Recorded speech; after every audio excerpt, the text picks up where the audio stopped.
National day of Taiwan. 10 अक्टूबर को Taiwan मनाता है अपना नेशनल डे।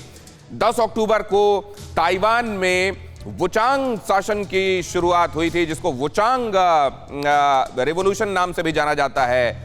वुहान के भीतर आने वाली ये जगह है वुचान, और यहीं से जो क्रांति शुरू हुई थी उसने रिपब्लिक ऑफ चाइना की नींव रखी थी। और इस दिन क्विंग साम्राज्य का अंत हुआ था। क्विंग साम्राज्य जिसने लगभग 400 साल तक चाइना में शासन किया, उसका पतन हुआ और उसके बाद रिपब्लिक ऑफ चाइना की शुरुआत हुई जनवरी 1912 में। अक्टूबर 1949 में पीपल्स रिपब्लिक ऑफ चाइना की स्थापना की गई, लेकिन 1912 में ही रिपब्लिक ऑफ चाइना की नींव रखी जा चुकी थी।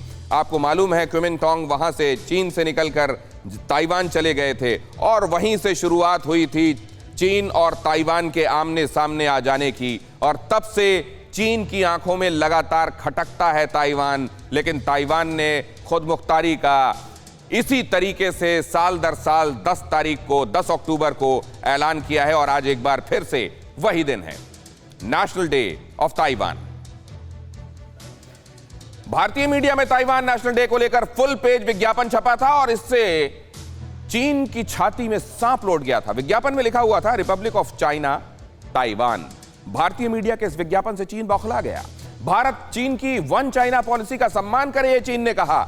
चीन ने यह भी कहा ताइवान को अलग देश के तौर पर प्रोजेक्ट ना किया जाए।